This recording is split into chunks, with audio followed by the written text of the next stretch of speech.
Westland Lynx HMA-8s and a pair of Leonardo Wildcat HMA-2s. So as the aircraft come over the end of the runway, you can see the difference between the venerable Lynx and the new Wildcat. They look the same size, and that was purely on purpose. It was a one-for-one replacement. They wanted the aircraft to be fit in the same hangar, use a lot of the same equipment, so that we could keep doing our operations around the world. The Wildcat on the outside of the formation with that very distinctive T-shaped tail, wide flashing lights, they're very similar looking.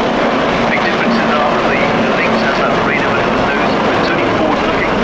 The Wildcat has the same setup, but it's a 360-degree Play his Pitts S2S Special. A very different beast from the earlier Pitts Specials. This one with a truly outstanding power-to-weight ratio, and while the Royal Navy may have retired in Sea Harriers, we still get a bit of fixed-wing hovering action in today's display, courtesy of Rich hanging it on the prop there.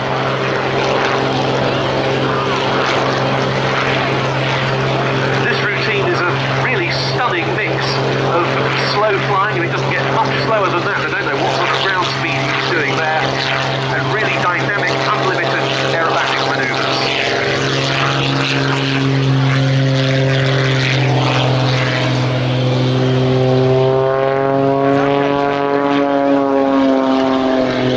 And so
here he comes, pitching in.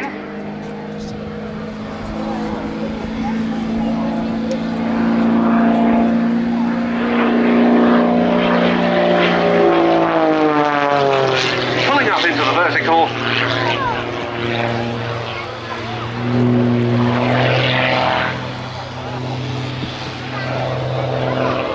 Speed gradually bleeding off as he gets to the top, into a torque roll where the aircraft falls backwards, rolling as it goes. And pulling out into another high-speed dive. If you think this is impressive, wait until you see what Rich has got in store for next year. He's currently in the process of building another Pitts, and that one is going to have supplementary jetpacks added to it. That really will be a first for the airshow circuit.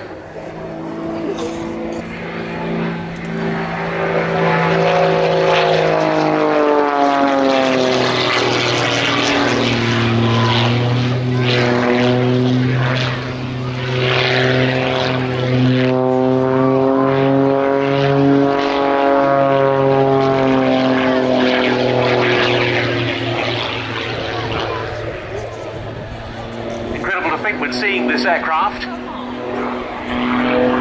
one that puts on one of the most stunning aerobatic displays you'll see anywhere, that the original Pitts Special first flew as long ago as 1944. Of course, in those days it had much less power at its disposal. It was in the 1960s when the aircraft really began to sweep the board in the aerobatic contests of the day before Soviet-built machines took over in the 1970s and continued through into the 80s, but for display flying purposes, the Pitts has always been absolutely outstanding.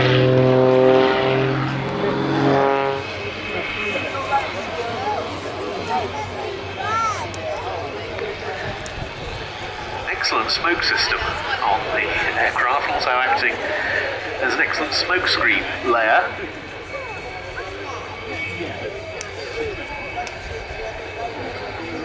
So yes, Ben, you were talking about the challenges of display flying that was just before we got caught short by Rich's amazing display. As I said, the slower the aircraft, the more effect the wind has. But in display flying, the biggest challenge is that you very rarely have to manoeuvre an aircraft in such a small space. So it takes a lot of planning, a lot of thought. And as you saw with Rich, that sequence will have been thought out and rehearsed many, many times. Especially with this wind down the runway, it's pushing him down over to the left of the crowd. So you've constantly got to fight that all the time. So he's adjusting those manoeuvres every time he flies it slightly differently.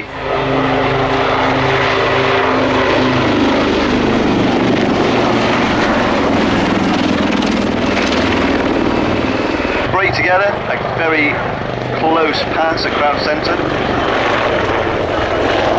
The aircraft can reform into that formation. Wildcat can do what the Lynx did in 2 hours, the Wildcat can do in 10 minutes. Phenomenal radar underneath, 360 degrees looking around, sucking up huge amounts of information on targets, shipping, whatever it needs to look at. Combine that with a camera on the nose, which can, on a good day, we can identify a ship per time. About 50 miles. All tied into a state-of-the-art computer system, tactical system working to provide information to the aircrew so they can make the decisions on in the air what they need to do.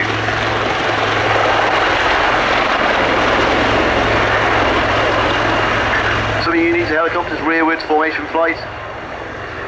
You won't see this very often, only in the Black Cat's display.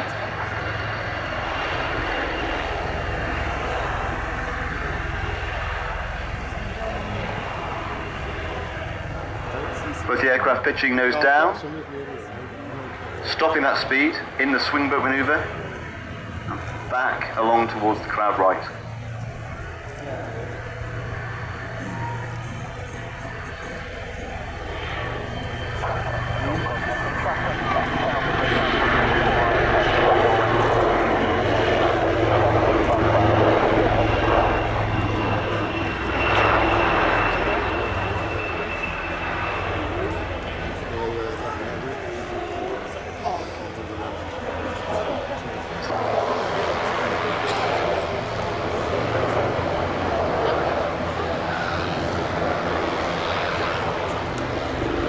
The aircraft now positioning for running towards the crowd. Now get your cameras ready for a good opportunity to see the underside of the aircraft as they come left and right at the crowd line. As I said, the Wildcat very distinctive with that T-shaped tail. Makes it very different from the Lynx. It adds extra stability and high speed flight for those aircraft. But at the end of the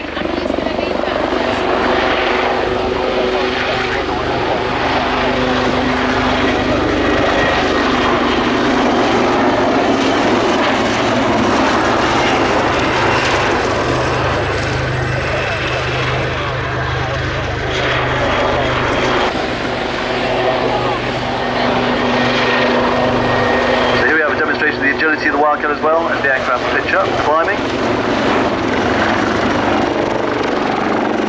Going together into nose overs.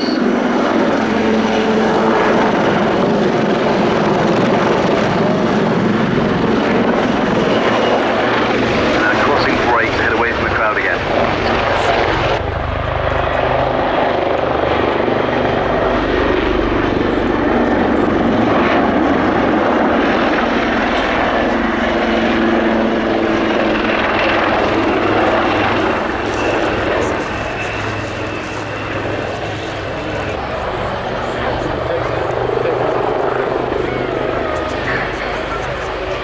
Cameras ready for the final break. Across the crowd centre.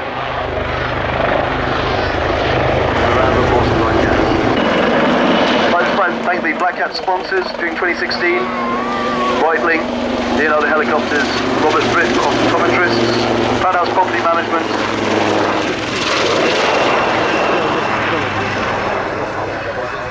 And the final wave as Black 2 rejoins Black 1 over to crowd left. A pair of Garrett T76 turboprops of some 715 shaft horsepower each. The aircraft came about as a result of a joint service requirement between the US Air Force, Navy and Marine Corps of the early 1960s for a light armed reconnaissance aircraft. Very rigorous requirements they were too. It had to be a twin crew aeroplane, capable of withstanding between +8 and -3 G. You'd have to have sufficient takeoff and landing performance to fly from aircraft carriers, a top speed of 350 miles an hour.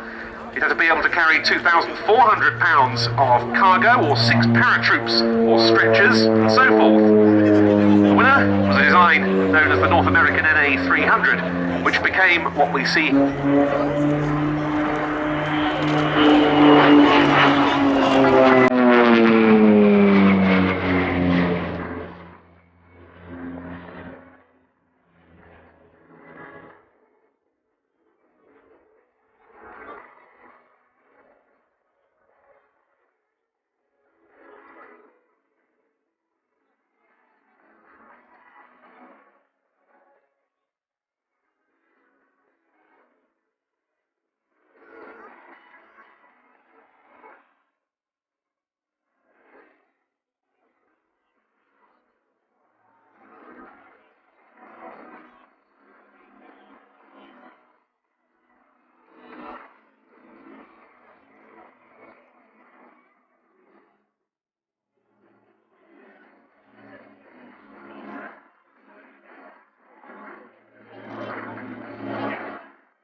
Vietnam, Broncos were employed as forward air control aircraft.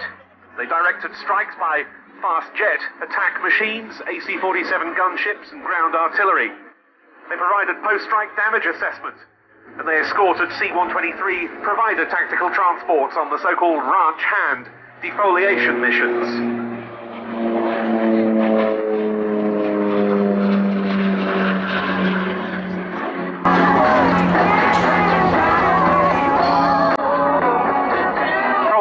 Seat got out, but Bennett lost his life. In total, 81 Broncos were lost in Vietnam.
Later, the US Marine Corps used its Broncos in the 1991 Gulf War, Operation Desert Storm.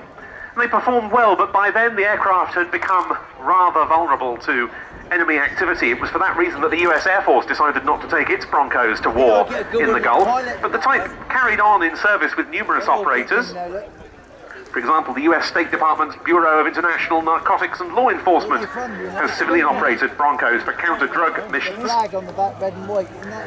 And as I said, an upgraded version was evaluated under a US Air Force requirement known as Combat Dragon for a light-armed warplane for potential use in Afghanistan, though no procurement resulted. And here we see another of the Bronco's attributes, its short landing abilities, being displayed as the aircraft comes in to touch down at the end of a display that really showed off the agility of this multi-purpose machine from the Bronco demo team based at Corsair Yeovilton in Belgium.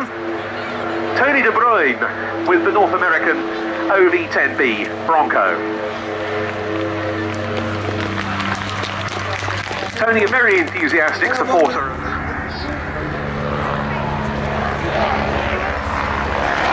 Wasps like this could operate up to 100 miles from their mothership, carrying Mark 44 or later Mark 46 torpedoes, depth chargers, or nuclear depth bombs. Later on they were adapted to carry the SS-11 and AS-12 wire-guided missiles in order to be able to attack surface targets.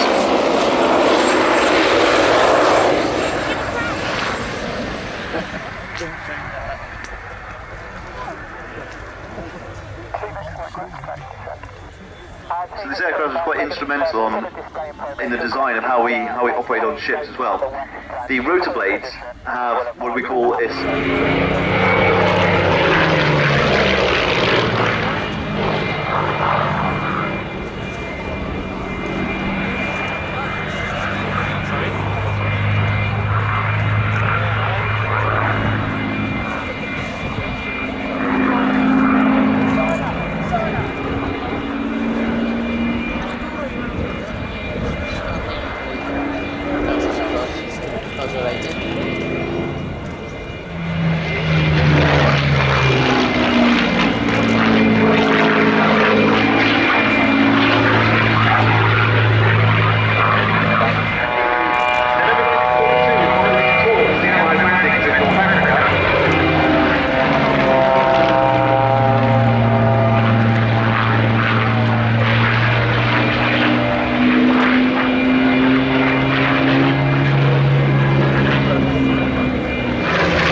effective fighters. They were faster than the Mitsubishi Zeros they would encounter in the Pacific and had a better rate of climb. But with later marks, the type moved on to the more powerful Rolls-Royce Griffon engine, and now it was really at the limit of its capabilities as far as carrier handling was concerned, with all that extra power.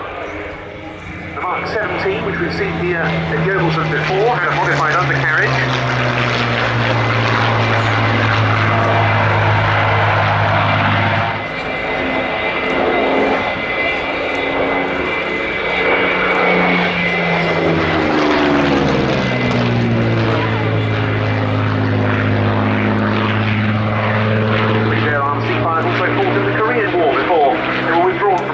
Service in 1951.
Engineers, air crew, and other personnel in all conflicts. Just give them a wave and the final out the sail out of them.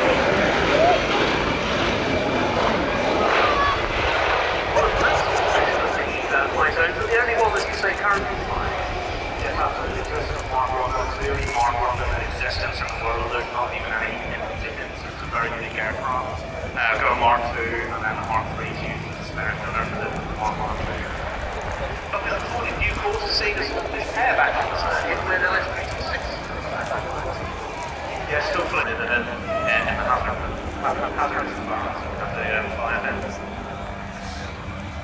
Commander Chris Gopka and crew of the Swordfish Walk of the Royal Navy Historic Flight rolling out. The Historic Flight was one of the organisations along with the Fleet Air Art Museum and the Fleet Air Art Memorial to have extensive presence on the ground here. They're going to some of the next very lovely coming to help you talk through one of the stars of getting here to the show. Thank you very much, Ben, and cheers for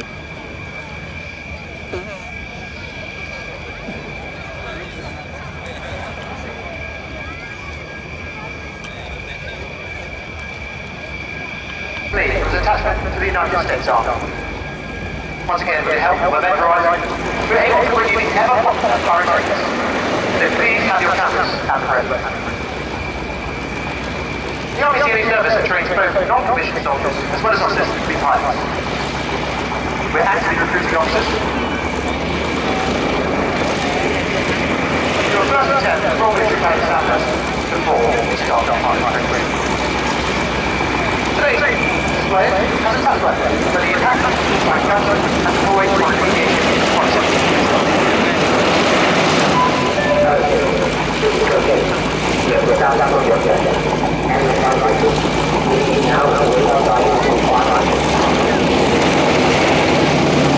Check out reaching zero captain area. The started enemy position and fire operator. Just engage.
The aircraft returns to Crowd Center. The crew will now perform a rapid climb to maneuver the Apache rapidly through what is known operationally as a threat band. This is where aircraft are most vulnerable to small arms fire. The Apache's optics are able to look to 60 degrees down from the horizontal, giving the crew a good field of view to confirm the destruction of the target.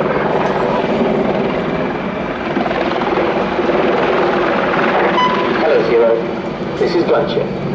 That's target destroyed. Out. Gunship have now ended the engagement using the full array of weapons and now accelerating to display the Apache's full range of maneuverability. The Apache is once again converting its speed and height, pitching to an awesome 90 degrees nose up, and once at zero airspeed, the pilots can use the Apache's powerful tail rotor to rotate the aircraft 180 degrees about the center. This is known as a pedal cam. As Apache approaches Ground Center, they're now pulling up for a new maneuver for the 2016 season.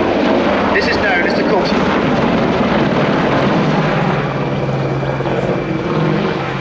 The crew pitch the aircraft to 90 degrees nose up, then rapidly repositioned back to the hover, before pitching to 90 degrees nose down. This shows the immense agility of this 10-ton aircraft, and is one of the most difficult maneuvers to fly.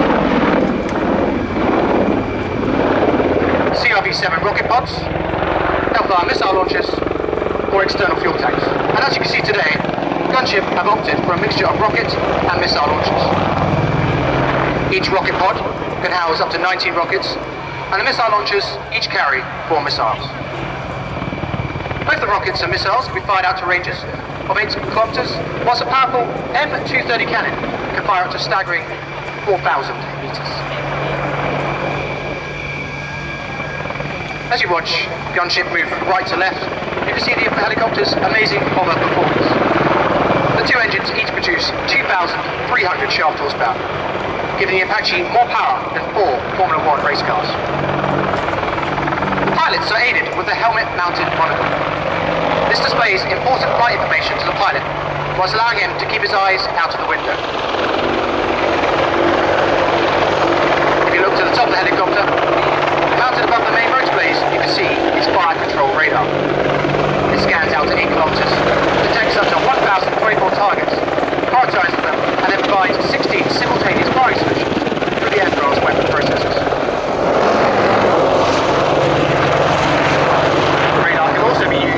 Setting called Terrain Profile Mode, which helps them navigate in very poor weather. Gunship are now accelerating once again to perform a wing over at crowd left. As they pull out that wing over, the crew are using all the power available to them to accelerate to perform a 360-degree wing over at crowd center.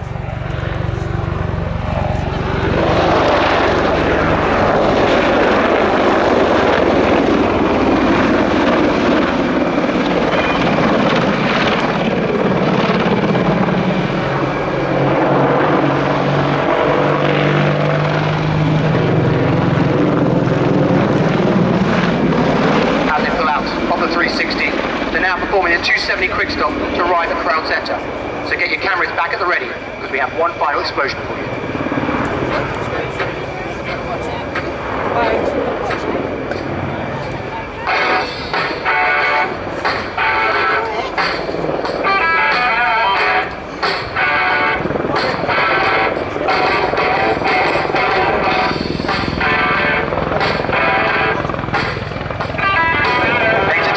Please put your hands together for the 2016 attack helicopter display.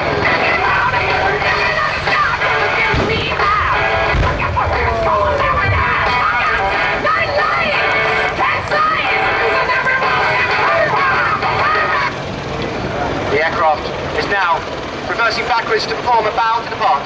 And as it does, we'd of course like to thank the Yeovilton Air Show for inviting us, the awesome Event Horizon team, and of course you, the general public, for your continued support to the British Armed Forces. There are a variety of hugely exciting job opportunities in the Army Air Corps, far more than I can do justice in just a 10-minute display. If you have any questions, please find a member of the display team or the Army Air Corps engagement team. Thank you. And thank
Squadron is very shortly to re-equip. Thus, at the slow, the two Rafales from the right with undercarriage down.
The multi-role F3 standard Rafale had its first operational engagement in 2010.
Alongside their Air Force counterparts,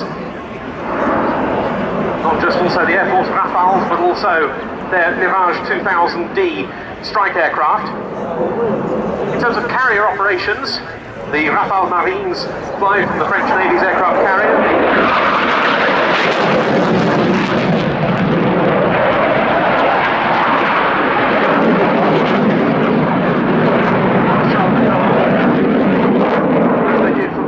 Day of the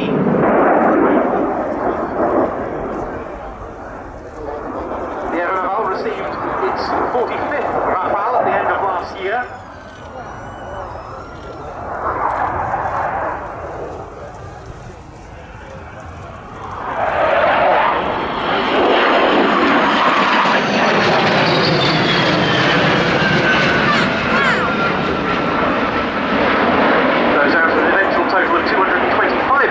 Being operated across the French Air Force and the Naval Air Arm. Charles de Gaulle is habitually deployed with SMART along with two Northrop Grumman E-2C Hawkeye airborne early warning and surveillance platforms, and as they turn a curving final approach for landing,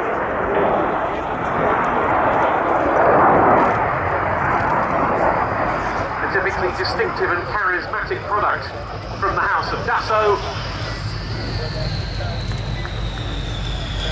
First example touching down on a spot of aerodynamic braking, keeping the nose high on the Flottille 11F of the Aerobatic Naval from Landivisiau on those two examples of the Dassault Rafale Marine.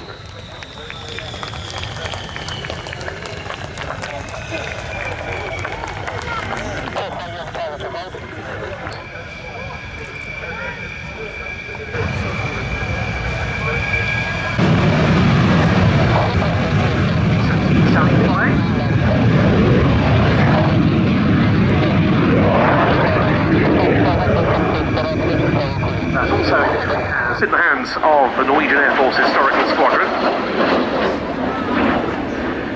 maintenance on it being carried out by former Polish Air Force MiG-15 engineers, ensuring a continuity of experience. Sea Vixen, the skybank now left 80 o'clock at 4 miles, tracking west along the coast, 400 feet above.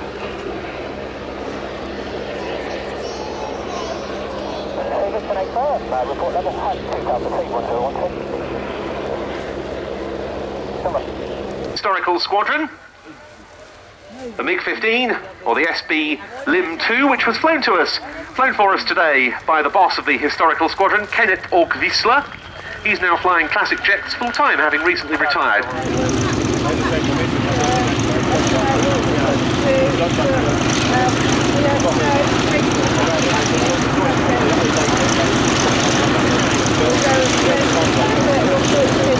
Arno Wildcat is very much in operation reality, but today we're taking the opportunity, both with our opening time of 5 miles and the maritime Bronco.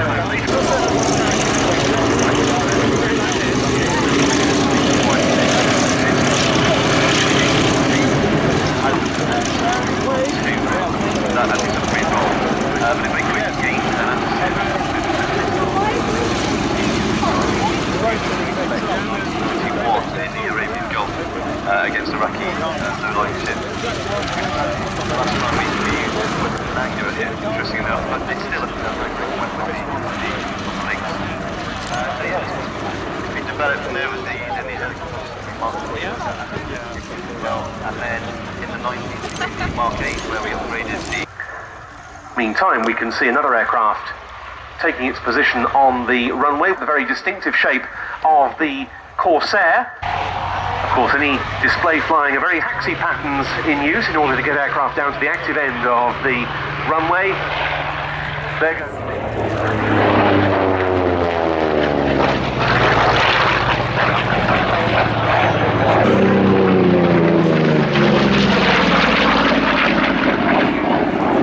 After the US Navy started flying Typhoons and FG-1s from carriers in April 1944, the majority of their sorties were still flown from land.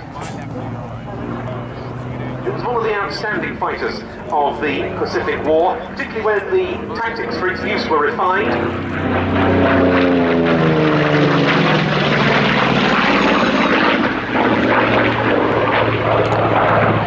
Soon Corsair pilots were able pretty much to sweep all before them, outclassing their enemy opponents in the Japanese Imperial Navy Mitsubishi A6M Zeros.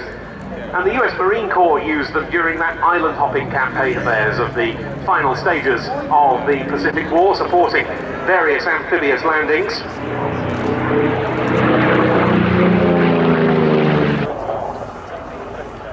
One can't talk about the Corsair without mentioning the Corsair pilot of the Royal Canadian Navy who won the Victoria Cross. That was Lieutenant Robert Hampton Gray of 1841 Squadron. Second fighter pilot recipient of the VC of World War II.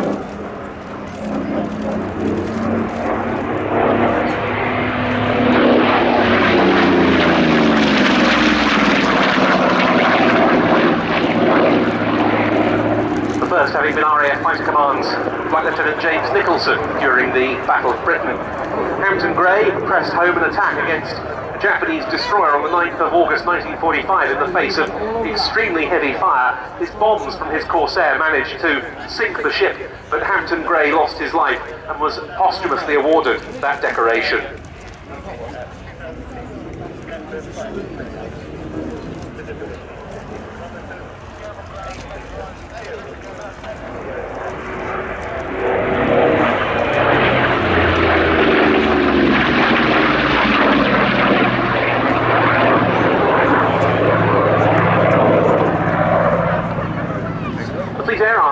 Phased out its Corsairs soon after the war was over,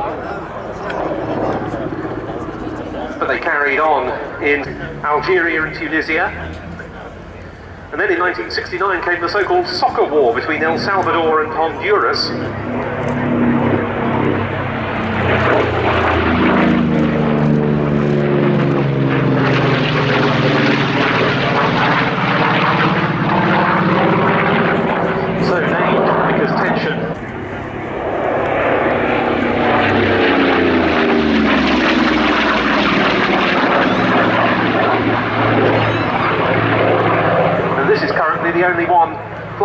in the UK, built by Goodyear at a plant in Ohio.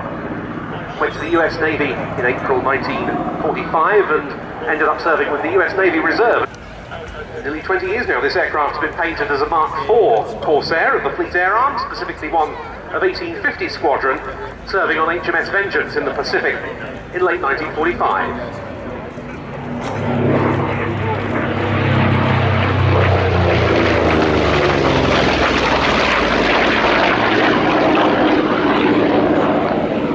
Well-known warbird pilots, much like the Corsair, people who've flown this one at displays. Keith Skilling from New Zealand, for example, said what sets the Corsair apart from other fighters of the era is control, response and harmonisation.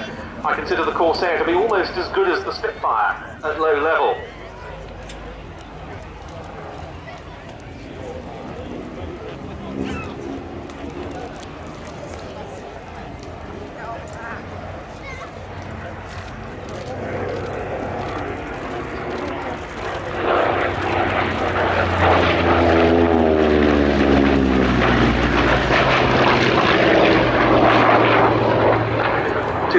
Horsepower from the Corsair's Pratt & Whitney R2800 double Wasp engine.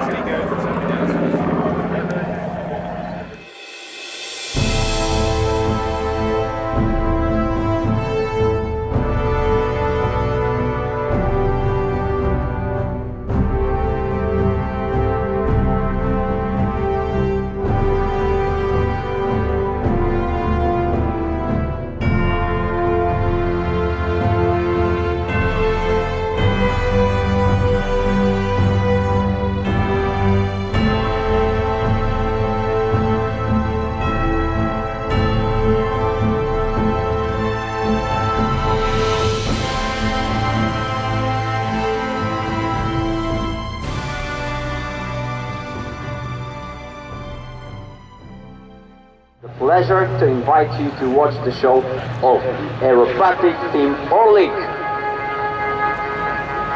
My name is Lieutenant Ari. Give you some details about our team. All began 18 years ago in our home base in Poland, when 4 pilots started special training. Very soon, the 5th pilot joined as a solo. After 100 training flights, the team presented for the first time at Fairport in 1998. Since then, they have given over 200 displays in Poland and abroad. In front of you, diamond formation consisting of 7 Orliks is making the loop. The maximum height of the figure is 2,000 feet.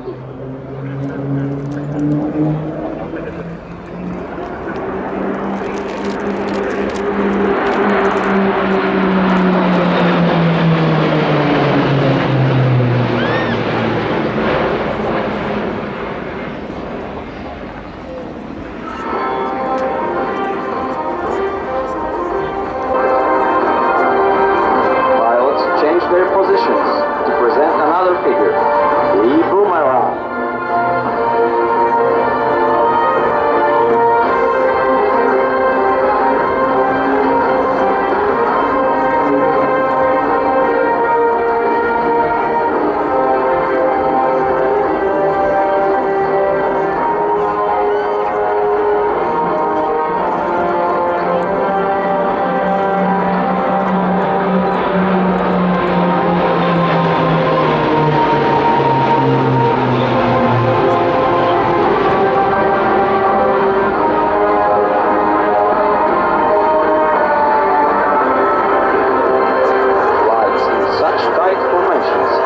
Gentle and fluent, as looks like one aircraft is the mirror image of the other.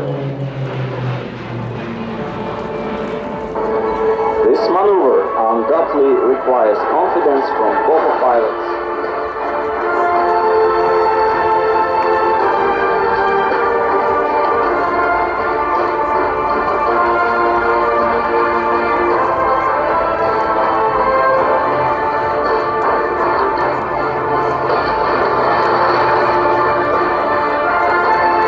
Demonstrate the loop with 9 90 degrees direction change.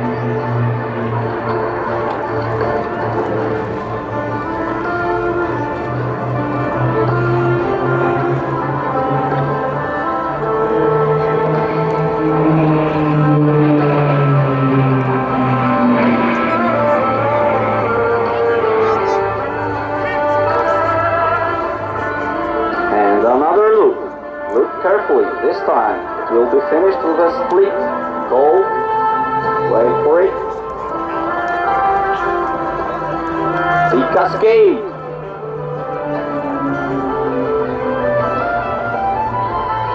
Forming the spiral aerobatics, and will present two dangerous head-on passings.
This time, followed by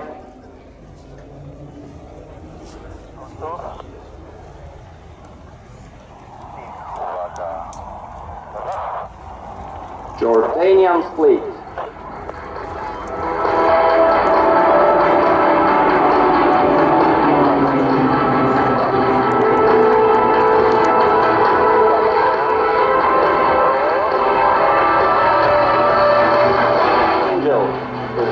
Present a solo display.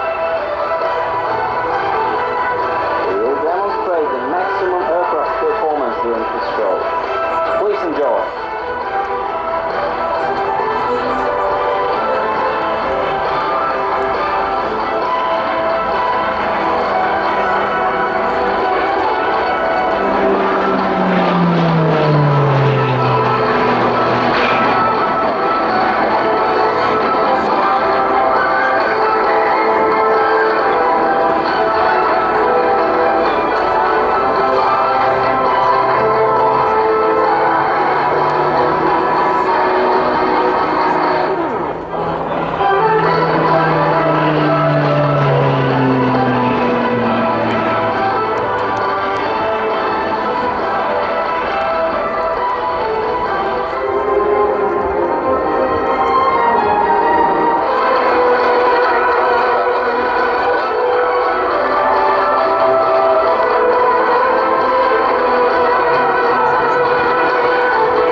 Magnificent hooks on the sky.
gathered in Yeovilton, pilots are painting a beautiful heart.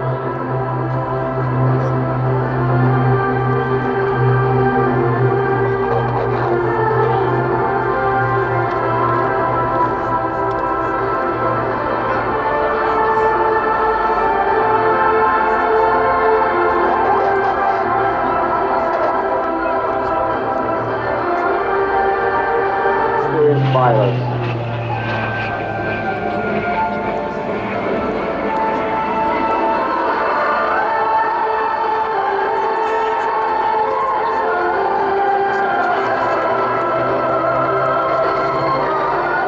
Always continues with outlook and barrels at least.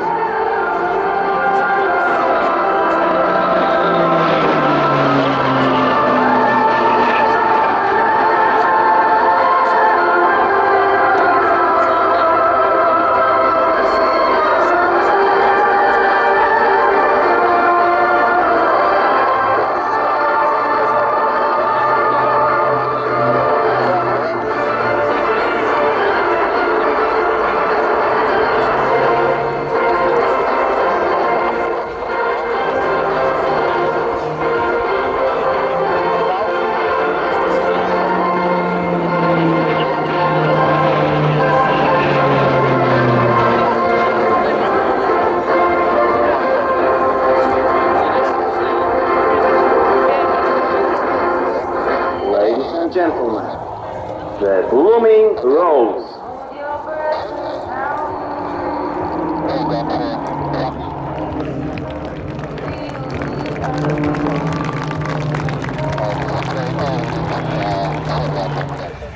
So here goes the B-17 then rolling. That'll be returning to us shortly.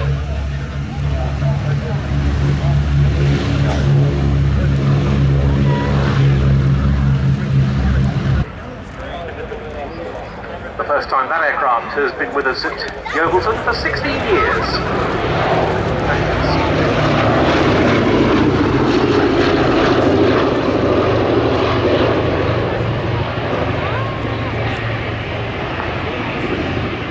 What a beautiful sight against those dark clouds. This is now Europe's only remaining B-17 in airworthy. B acts as a flying memorial to the circa 79,000 Allied airmen who were killed in the European theatre of operations in World War II, 27,000 of whom belonged to the US 8th Air Force alone. And in the European theatre, it was the 8th Air Force that flew the B-17s and B-24 Liberators on those enormously hazardous daylight raids over occupied Europe.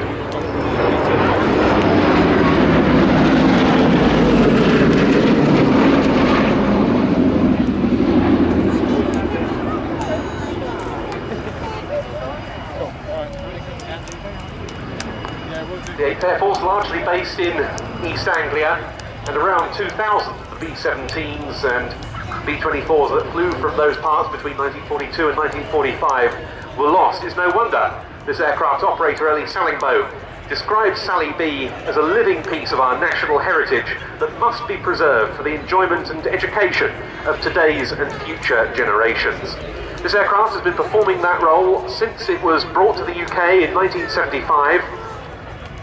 It's been a TV and film star many times, not least in the Catherine Weiler and David Putnam adaptation of Memphis Belle, and it's featured in many important commemorative displays and flypasts. The fact it's achieved all of this is incredible when you consider that operating an aircraft like this in private hands is such an expensive thing.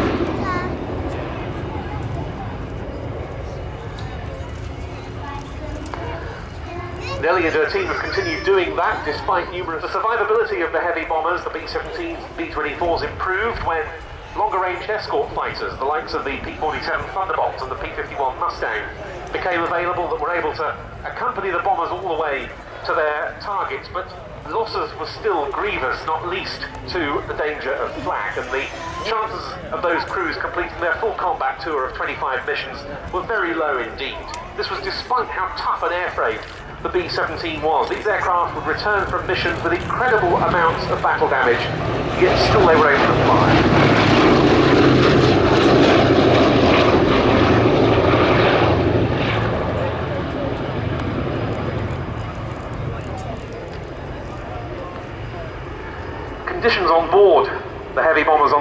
days up at altitude were really pretty hellish. It was noisy, it was cold, there was little in the way of armour plating or personal protective equipment to protect the crews, and that was before you even came to the threat of enemy action from fighters and flag.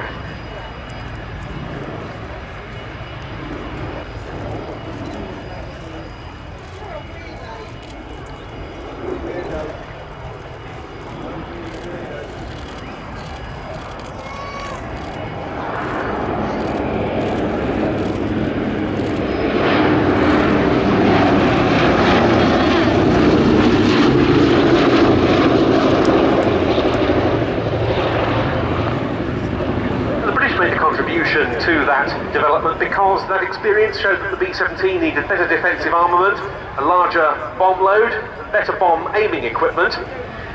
All of those were on the B-17s that started to come to Europe for operation by the 8th Air Force in 1942.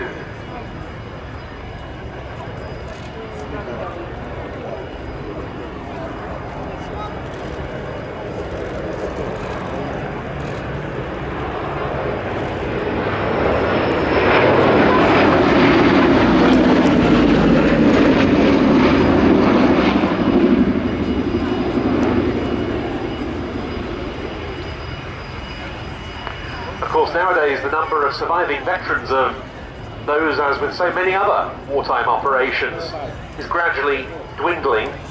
Hence the need evermore, helped by the worldwide members of the Sally B Supporters Club, around 6,000 of them, all around the world.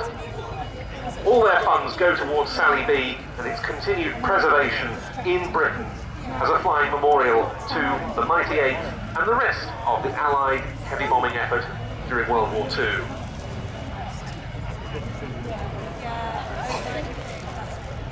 In Ellie Sallingbo's words, the aircraft's mission is to pay tribute to those who gave their lives for the freedom of Europe, a sacrifice that must never be forgotten.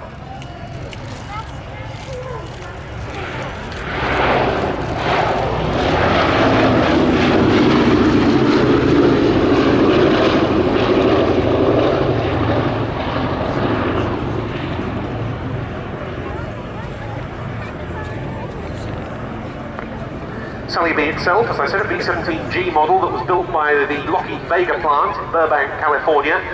It was delivered to the US Army Air Force in June.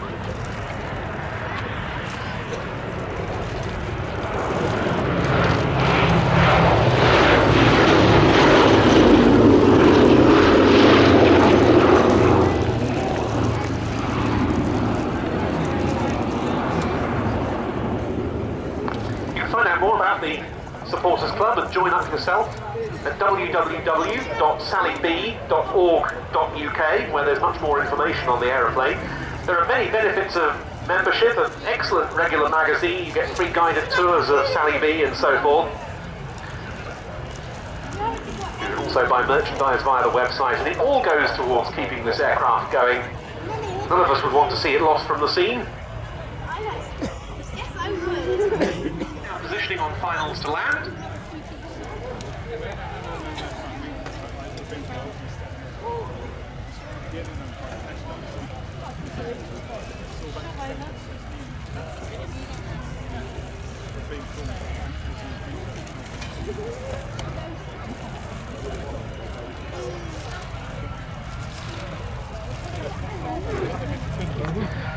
And there it is, touching gently down. Captained today by Dutchman KLM Captain Peter Kuipers. He's a superb exponent of multi-engined historic aircraft.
right there. Back to the demo. The Wildcat are now conducting a towering climb. Shortly they're going to move to crowd right to reposition to turn on their impressive radar to locate the enemy.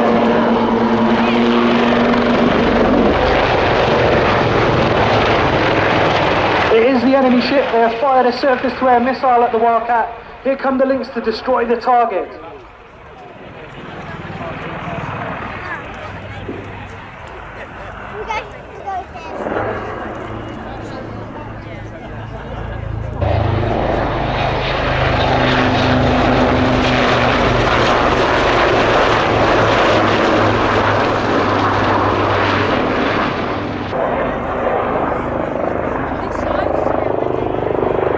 Both things now in position to fire.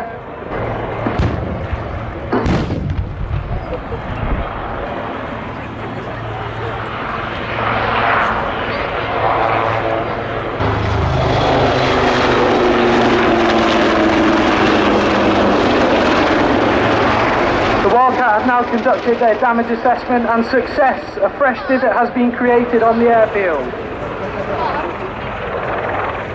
Departing with a nose over is Lieutenant Commander Matt Booland and Lieutenant Steve Aiken. I'll now sign off and let you enjoy the final manoeuvre. Thank you for your attention. Enjoy the rest of your day.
Into an inverted pass.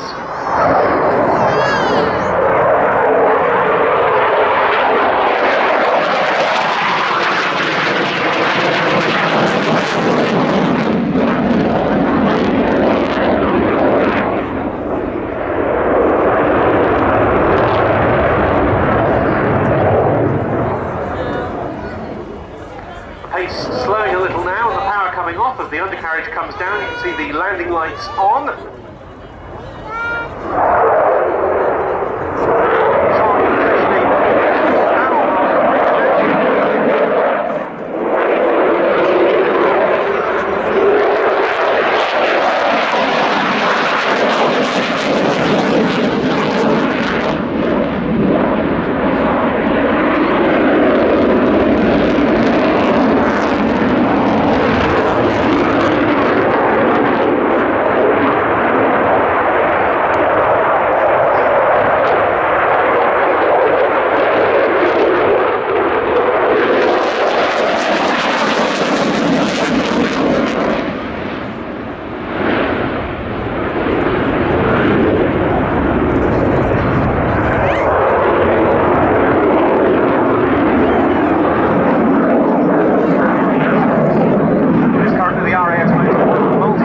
Aircraft equally as effective in the air-to-ground as in the air-to-air roles.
The aircraft's capabilities being enhanced all the time that it's in service.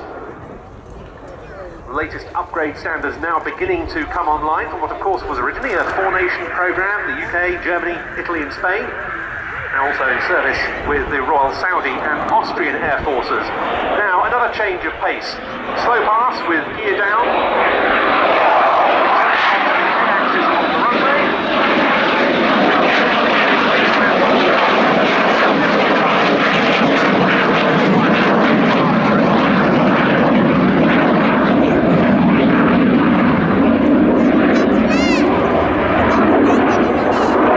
Mark Long, display pilot for 2016, his first season in that role. Instructor on number 5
Typhoon FGR-4.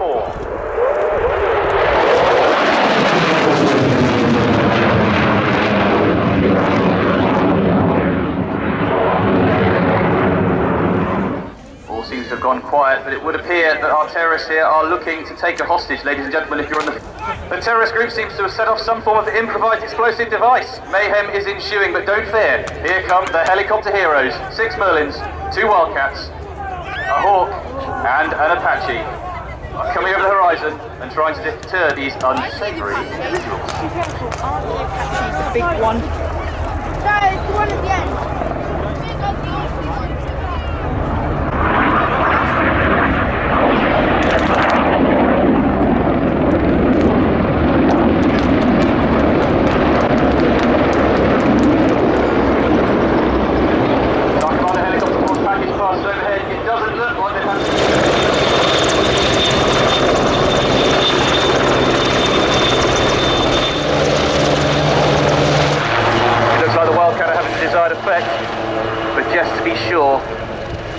I understand the troops have called in one final run from Satan, our resident fast jet, by the Wildcat.